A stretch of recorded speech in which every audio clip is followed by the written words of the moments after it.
Ya. Yang tadi depan udah paham lah ya. Yang tadi nggak terikot nggak apa-apa yang tadi ya.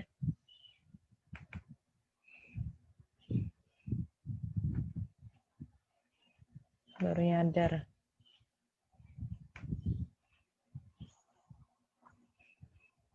Oke. Ada tulisan rek nggak di tempat kalian? Ada, Bu. Ada, Bu.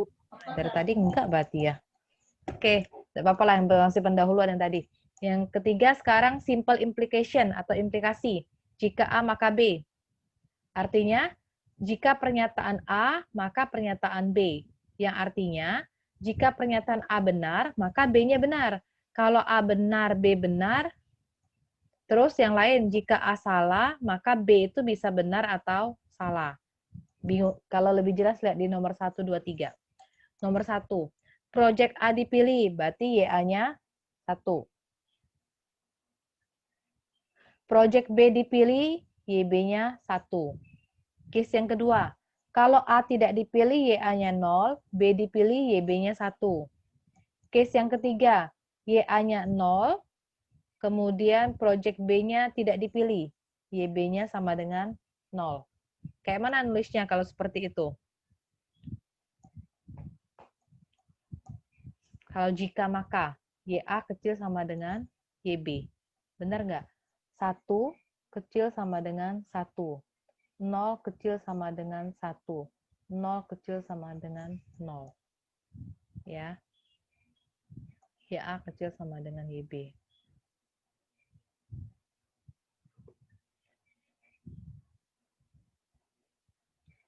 Kalau A dipilih, B dipilih. Kok yang diambil cuma 3 case? Lihat di dalam tabel kebenaran. Tabel kebenaran, saya balik lagi. Nih, lihat di kolom berapa? Kolom 5 ya. Kita cuma ngambil nilai yang true. Nilai yang true itu ini ya. True, true. Oke, itu nilai yang true. Jadi 3 case kan dia tadi? 3 case benar kan? Benar A dipilih, B dipilih. Yang kedua kalau A tidak, B tidak. Yang ketiga A tidak, B tidak. Itu ya yang diambil. Oke, lanjut. Ini tadi, yang tadi dibuang ya, ini yang lama. Slide editan saya. Mana tadi ya? Habis ini. Ini habis ini tadi. Oke, paham ya yang simple implication. Next, negasi. Negasi gampang. Bukan A, berarti negasi A. Lambangnya ada tilde A. Jadi kalau YA-nya 1, artinya kalau case project A dipilih, berarti negasi A-nya 0. Gampang ya. Jika project A tidak dipilih, berarti negasi dari project A 1. Lawan kalau negasi. Oke. Sekarang relation, hubungan antara either or dan pernyataan if then. Jadi ada relasi antara either or dengan if then dan not A, bukan A. Ini pernyataan ekivalen. Jika A maka B. Jika A maka B, ternyata dia tuh ekivalen dengan ini. Kok bisa ekivalen? Cara ngeceknya bagaimana? Pakai tabel kebenaran, ingat nggak belajar logika atau diskrit saya pernah ngajarin. Jadi kita punya 2 pernyataan nih, A dan B. Ya kan? Kita biasa nulisnya true, true, false, false, true, false. Sama aja pakai 1, 1 atau 0, 0 gitu sama. Jika maka implikasi. Apa ingatan dari implikasi tadi? Ingatan implikasi? Benar, salah, salah, ya kan? Berarti ini, benar, salah, maka dia akan salah. Selebihnya benar semua. Di sini benar semua. Oke, negasi A. 1, 0. 1 negasinya 0. 0 negasinya 1, 0 negasinya 1. Sekarang bagaimana? Lambang apa ini? Ingat nggak? Ini salah ketik bukunya nih. Yang di atas gabungan, yang di bawah irisan. Harusnya negasi A gabung. Apa itu namanya?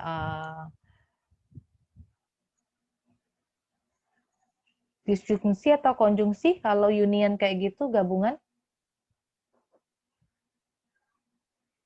Konjungsi atau disjungsi? Ini namanya apa? Disjungsi ya. Disjungsi. Oke, disjungsi artinya salah, salah, salah. Ya kan? 0, 0. Ini ya. 0, 0, dia 0. Selebihnya true semua. Ternyata ketika dibuat tabel kebenaran, hasil kolom ini sama. Benar kan? Kalau sama, berarti dia ekivalen. Jadi pernyataan if A dan B itu sama dengan negasi A gabungan B. Itu diganti, bukan yang tadi kolom terakhir. Ini ya, A gabung B. Oke.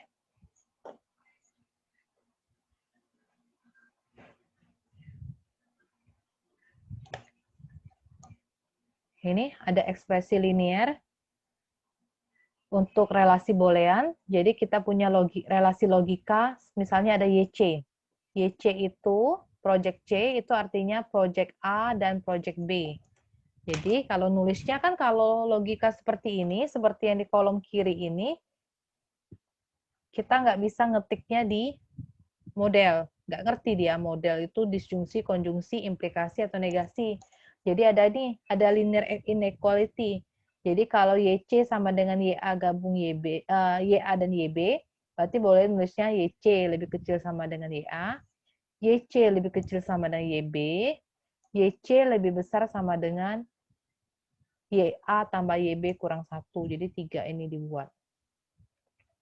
Bagaimana kalau YC merupakan YA digabung YB, YA dan YB? Berarti nulisnya tandanya berlawanan. YC besar sama dengan YA, YC besar sama dengan YB, YC kecil sama dengan YA tambah YB. Ini 3. Jika YA maka YC berarti tadi udah ini. YA kecil sama dengan YC.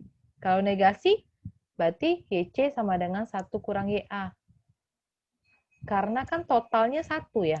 Jadi kalau YC itu negasi dari YA, ya kan, kalau YC-nya bernilai 0, berarti 0 sama dengan 1 dikurang YA. Kalau YA-nya 1 misalnya dipilih. Kalau YA-nya 0, berarti YC sama dengan 1 dikurang 0. 1 artinya YC yang dipilih. Seperti itu.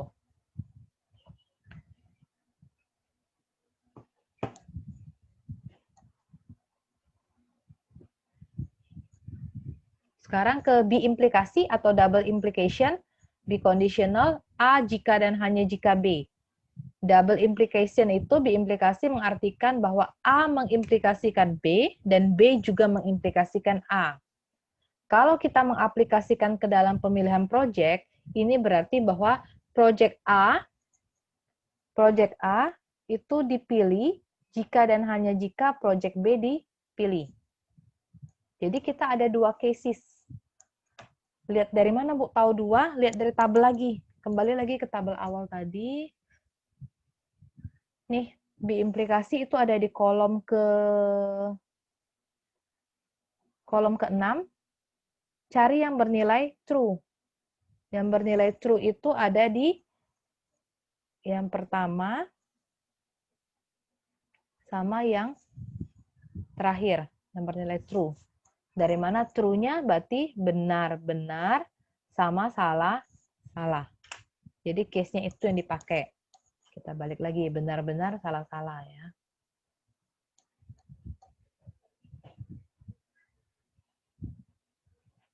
Nih, benar-benar salah-salah. Jadi, jika project A dipilih, ya kan benar-benar salah-salah tadi. Dari mana tahu ini? Benar, salah, salah. Jika project A dipilih, maka project B dipilih. Atau, jika project A tidak dipilih, maka project B tidak dipilih. Karena dia sama kan kiri kanan, 1, 1, 0, 0. Jadi kita nulisnya YA sama dengan YB. Jadi kalau biimplikasi nulisnya YA sama dengan YB. Next, operasi multiboolean pada variabel. Jadi kalau ada 2 operasi boolean pada 3 variabel biner, jadi kita nulisnya YA irisan YB irisan YC.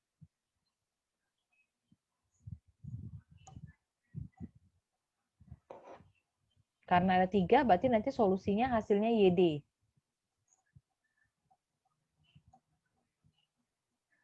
Ini, ya kan, nanti solusinya YD. Kalau 2 tadi, YA sama YB, maka solusinya YC. Oke?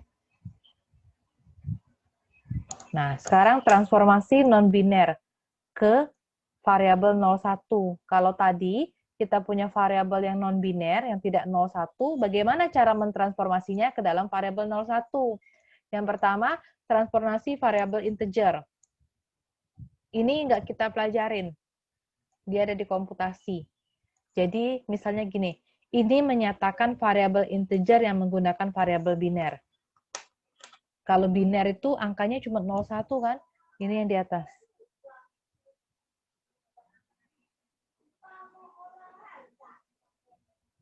Ya kan? Log 2U ini nggak saya ajarin, saya kenalin aja. Di buku itu ada cara ngubahnya, pakai komputer ini. Kamu nggak bisa ngubah biner. Oke. Terus yang transformasi discrete. Transformasi variabel discrete ini akan kita pelajarin. Ketika variabel discrete dibatasi, ya kan? Jadi misal kita punya variabel discrete lambang dalam himpunan Z, 15793. Kemudian kita akan mempunyai variabel 01. 15793 ada 5 variabel. Berarti YI. YI sama dengan 1. I-nya bergerak dari angka 1 sampai 5.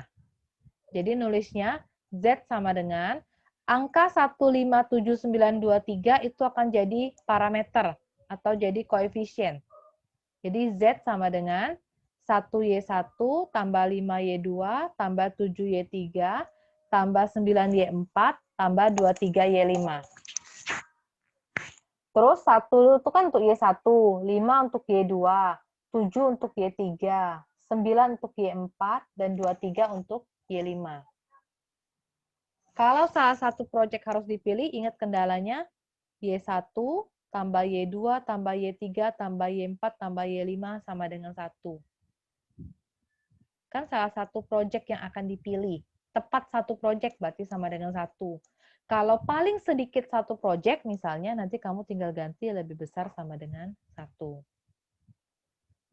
Ingat kalau soal integer programming, kendala yang paling bawah ini yang saya buat warna biru jangan lupa. YI sama dengan 0 atau 1 untuk semua I. Sama kayak prolin, kalau program linear kita selalu buat YA besar sama dengan 0 atau X besar sama dengan 0. Itu kendala non negatif. Kalau yang ini jangan lupa, YI sama dengan 0 atau 1. Oke.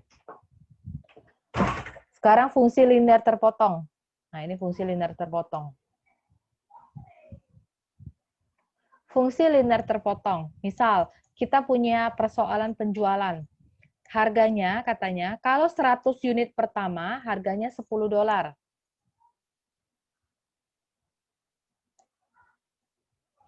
Terus harganya akan berubah menjadi $9 kalau kita ambil 200 unit berikutnya. Turun lagi harganya, bayarnya cukup $6 per unit kalau belinya di atas 200 unit. Misalkan ada 500 unit barang yang akan kita beli. Jadi kita misalkan dulu, X itu menyatakan jumlah barang yang akan dibeli. Kalau Fx itu menyatakan total biaya. Kalau kita belinya X unit, berarti nanti Fx. Kalau X-nya 10, F10, seperti itu. Nah, cerita yang tadi itu kayak mana bentuknya ke dalam model. Jadi pertama kali gimana kita ceritanya ke dalam model? Katanya kalau beli 100 unit pertama, harganya $10. Terus, kalau belinya 200 unit berikutnya, berarti 200 unit berikutnya berarti dari 100 sampai 300. Saya share screen ya, biar paham.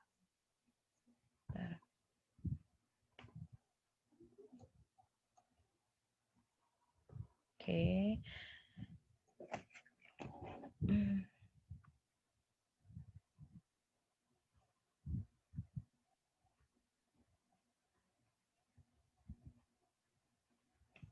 Keluar nggak tulisan Ibu?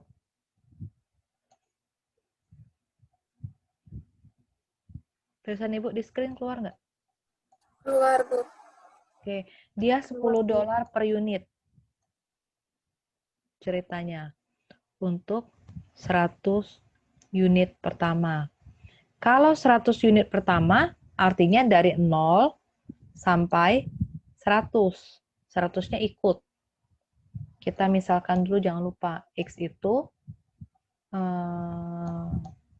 X menyatakan apa? Jumlah. Apa ya? Barang yang kita beli ya. Jumlah unit yang kita beli. Yang dibeli. Terus katanya ceritanya harga selanjutnya $9 untuk 200 unit berikutnya. Jadi dia $9, 200 unit per berikutnya, $9 per unit, 200 unit berikutnya. 200 unit berikutnya berarti dimulai dari 100 sampai 300. Benar ya? Kalau di buku itu kok sama dengan semua, jadi bingung nanti. Terus, $6 per unit untuk 200 unit berikutnya lagi.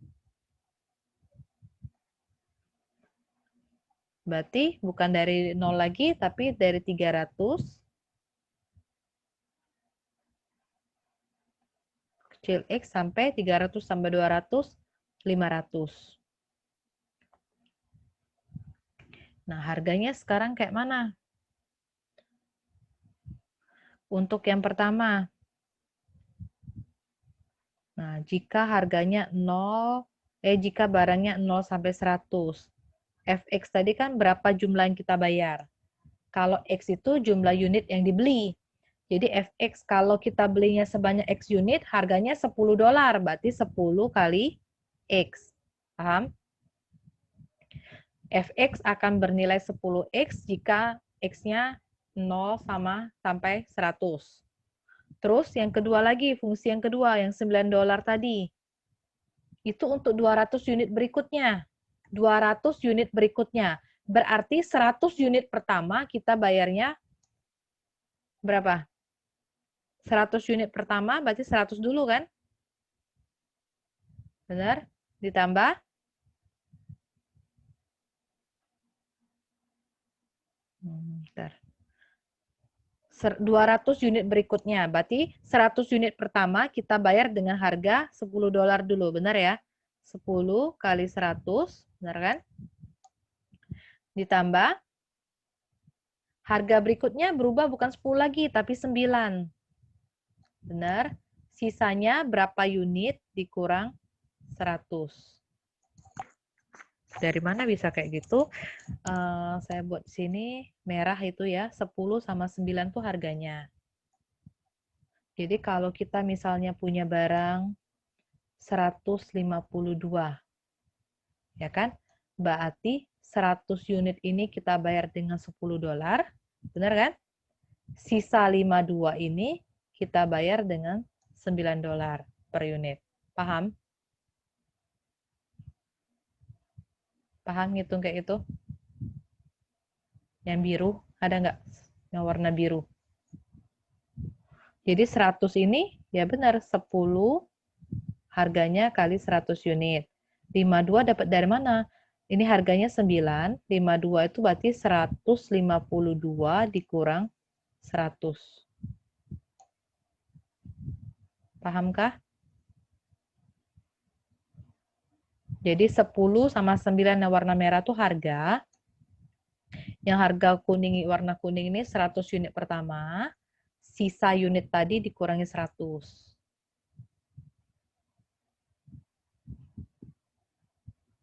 Oke.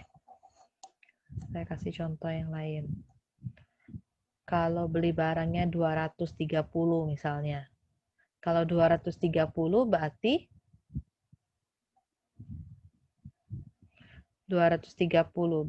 100 unit pertama 230. Artinya $10 untuk 100 unit pertama. Terus sisanya berapa? $9 kali berapa ya? Tadi 230 sudah terpotong 100 unit.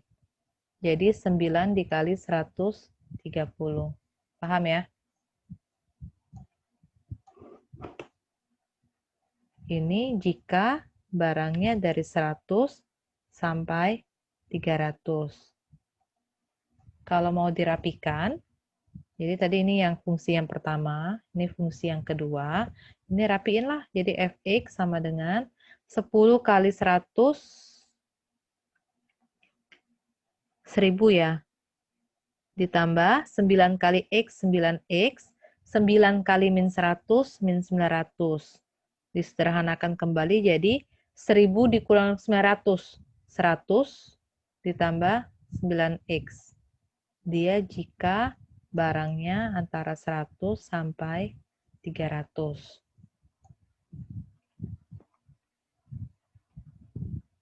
Sekarang fungsi yang ketiga.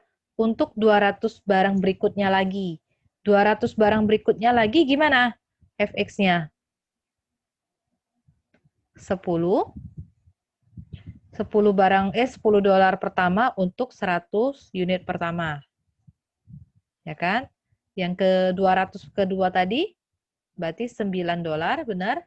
200 unit berikutnya ditambah $6 untuk sisanya. Jadi sisanya gimana?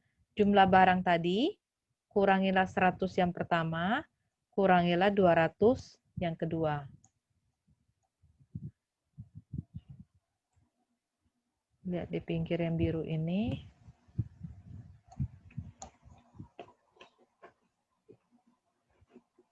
Ketutup ya birunya.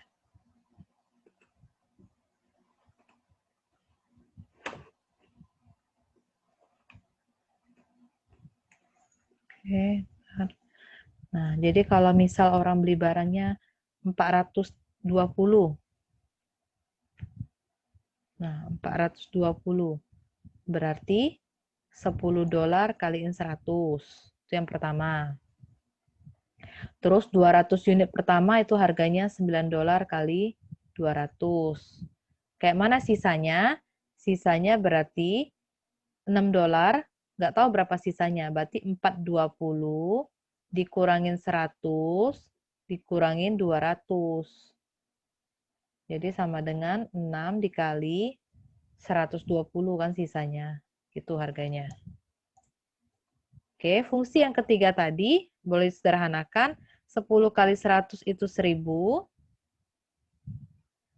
9 kali 200, 1800.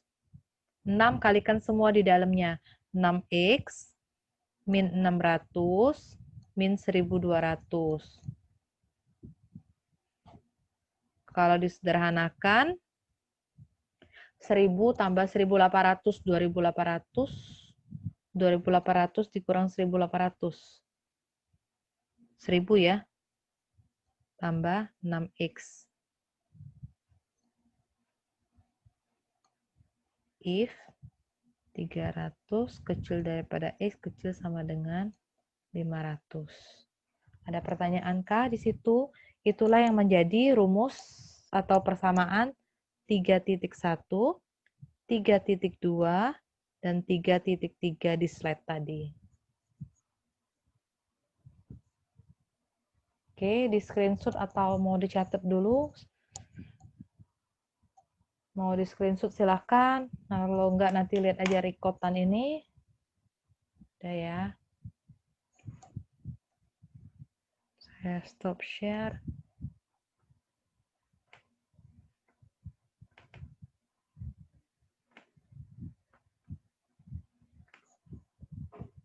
Nah, ini yang tadi. Yang saya jelasin di whiteboard-nya tadi, itulah.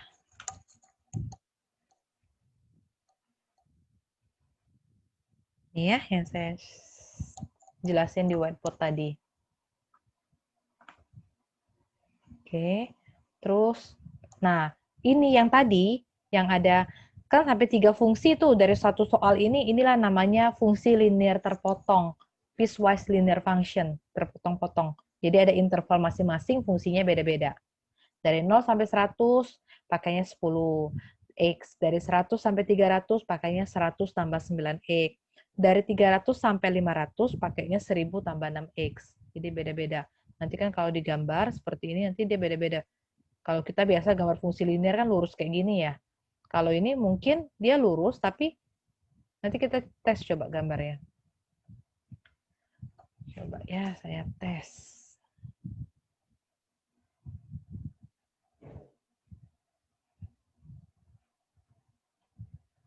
Coba kita tes gambarnya.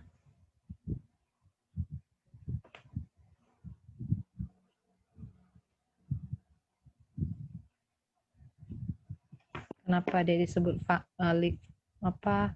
fungsi linear terpotong? Jadi tadi katanya fx itu 10x jika 0 kecil x kecil sama dengan 100. Fx sama dengan 100 tambah 9x jika dia nggak nyentuh 100, kecil x sama dengan 300. Kemudian fx sama dengan 100 tambah 6x jika 300 kecil x. Itu dibenerin ya, nggak semuanya kecil sama dengan. Nanti bingung pakai yang mana. Jadi kalau digambarkan di fungsi, kita coba kalau sini x,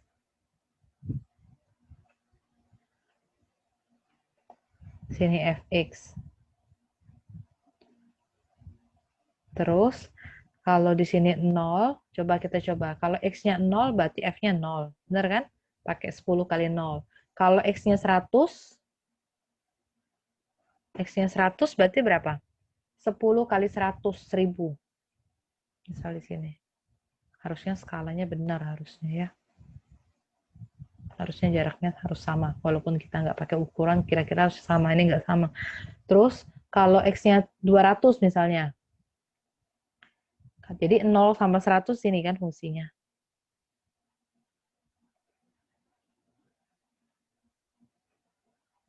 Sekarang kalau 200.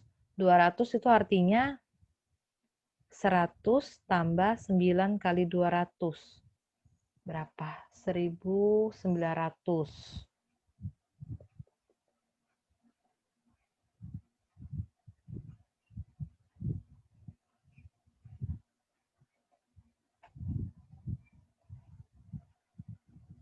Dia tidak lurus. Lurus tapi dia bengkok, tidak mulus kayak gitu. Terpotong-potong. Terus kalau contohnya X-nya 450. 400 aja deh. X-nya 400. Berarti Fx-nya pakai 100 tambah 6X. 6 kali 400. Berarti 100 tambah 2400. 2500. Misal di atas ini 2500. Yang ini 400.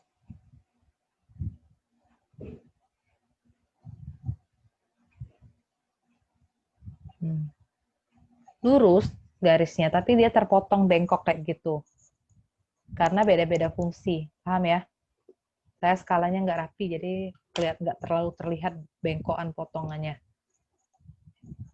Di kalkulus pertama kali dulu pernah belajar rasanya kalau orang belajar kalkulus. Oke, udah ini.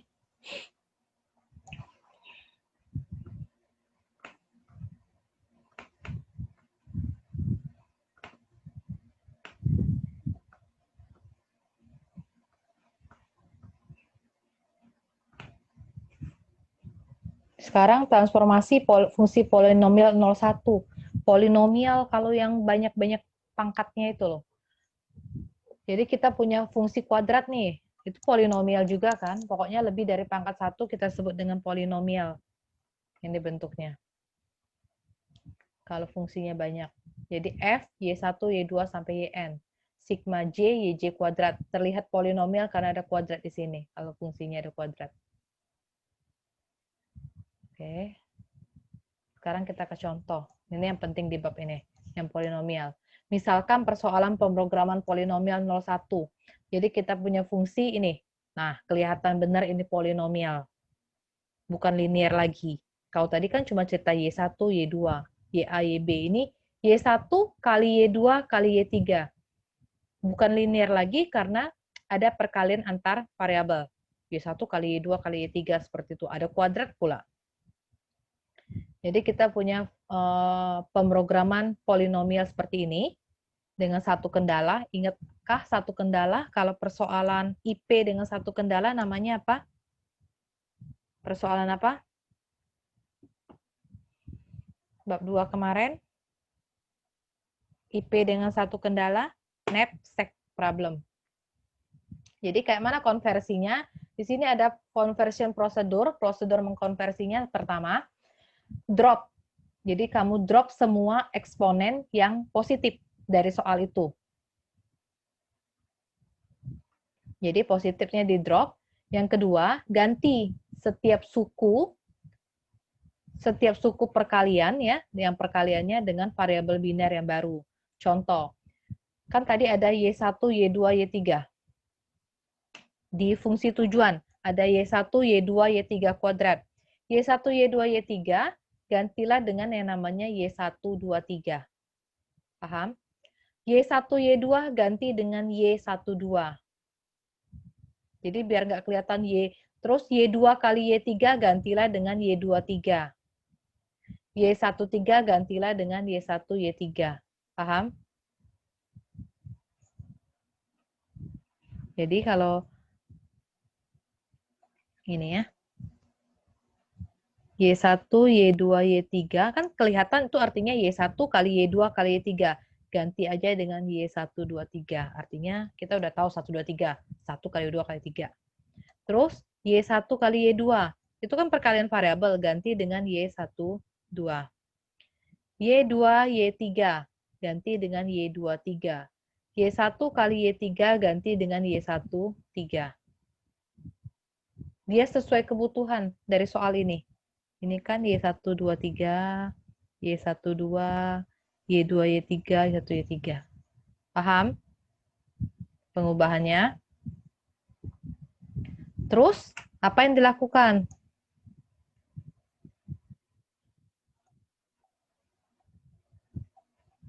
Ini kendalanya. 36 sampai 313 itu kendalanya, udah dikasih tahu. Duh.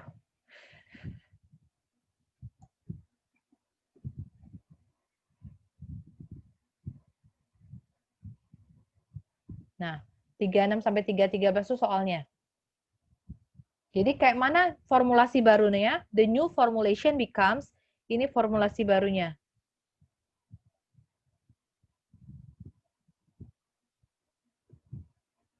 Perlu share screen satu layar ya kayaknya.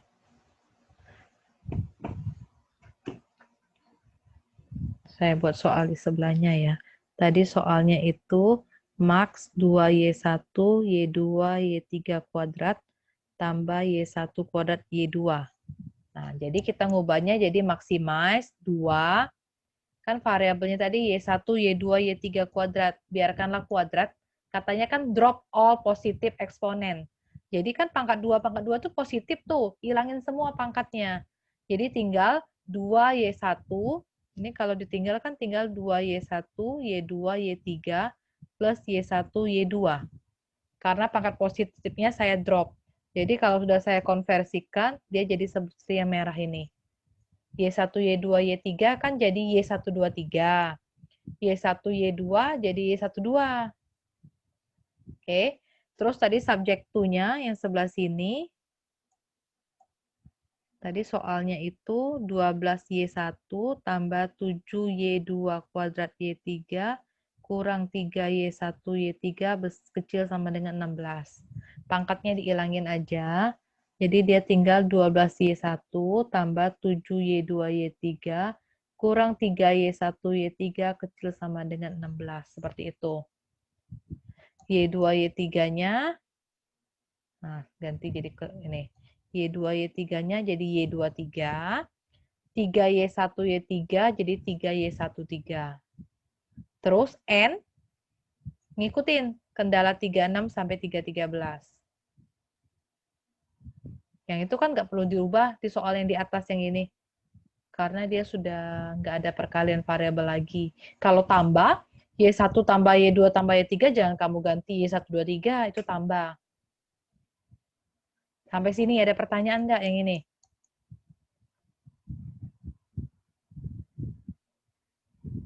Bisa ditangkap nggak?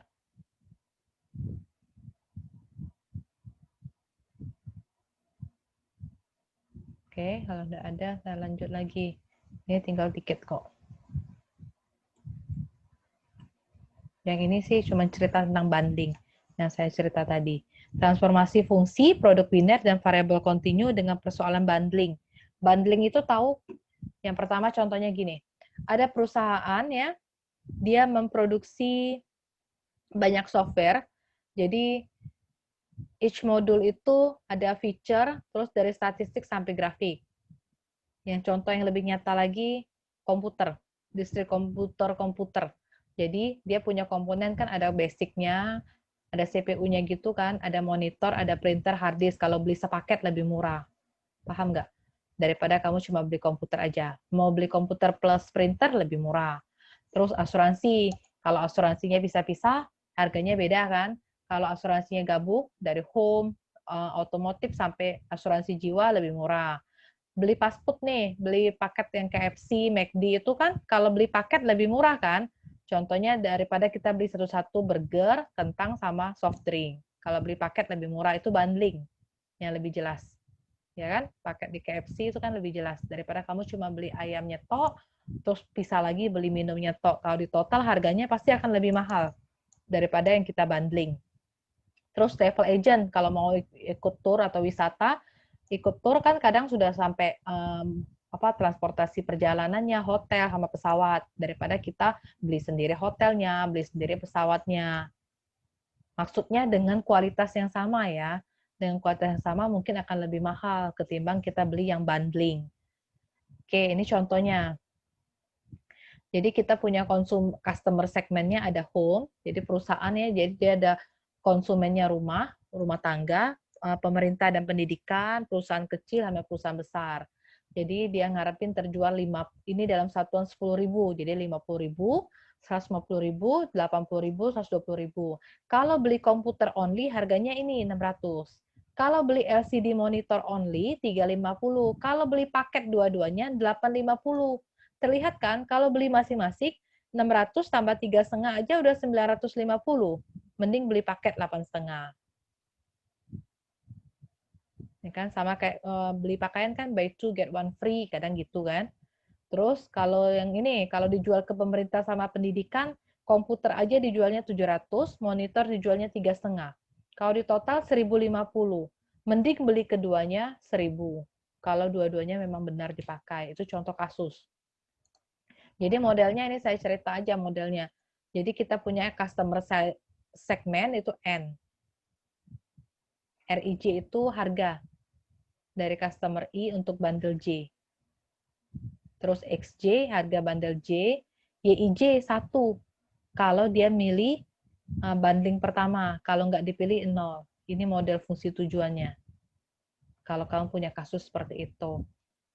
Kalau yang masih nyari topik, kalian berlima nggak nyari topik lagi, jadi nggak usah, saya nggak cerita. Kalau nyari topik itu topik penelitian si KFC itu bolehlah dipakai, nggak pernah ada yang bahas, boleh-boleh aja kan. Model bundling pricing problem pada penjualan paket apa namanya nggak tahu, paket makanan apa di KFC, studi kasus KFC ya, KFC sama semua harganya kan biasanya KFC Kota Palembang gitu harganya. Paket-paketnya buatlah bundling pricing-nya buat tabel kayak gini. Burger only, French fries only, soft drink only gitu. Bisa itu jadi topik. Ini modelnya, contekan modelnya. Jadi jangan satu paket, nanti mudah kayak tugas kuliah. Paket semuanya tuh. Nah, kalau enggak cari antara si KFC, McD, mana yang paling banyak paketnya. Ini constraint-nya. Kendalanya udah dibuat. 5 paket aja kalau ngerjainnya udah banyak loh. Jangan cuma lihat 5 paket. Kendalanya udah terbayang banyak di sini.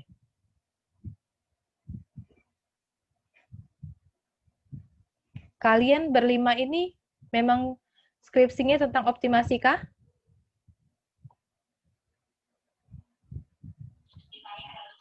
Ada yang bukan?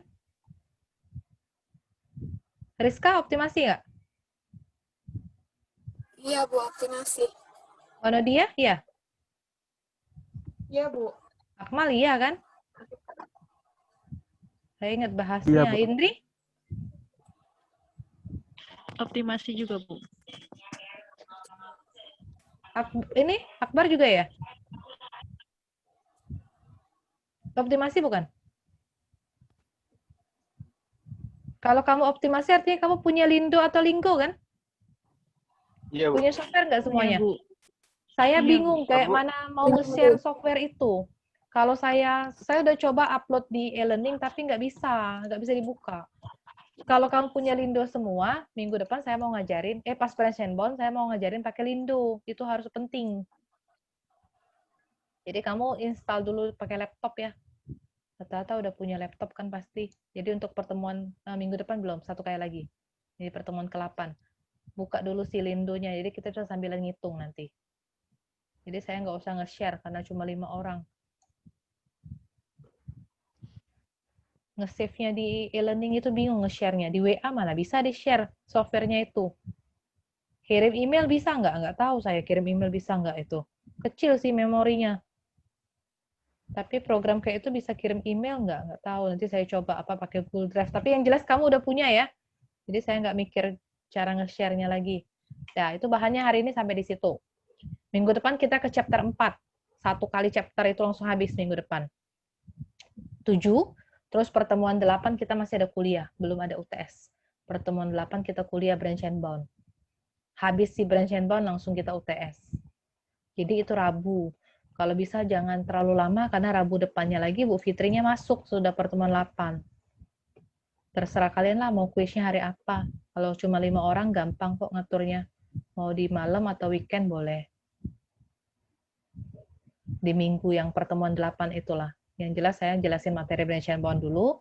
Nanti lihatlah mau Kamis, Jumat, atau mau hari itu juga. Mumpung masih hot. Tapi kalau mau prepare dulu ya prepare dulu, enggak apa-apa. Udah ada pertanyaan nggak? Oke, kalau nggak ada cukup. Ketemu lagi Rabu depan di jam yang sama. Nanti ini recordnya saya upload. Yang pertemuan besoknya, nanti saya buat dulu materinya dan saya share. Kurang lebih sama di buku yang Applied Integer Programming lah, di chapter 4 itu yang kita pelajarin. Udah, cukup ya. Selamat siang. Terima kasih. Terima kasih, Bu. Terima kasih, Bu.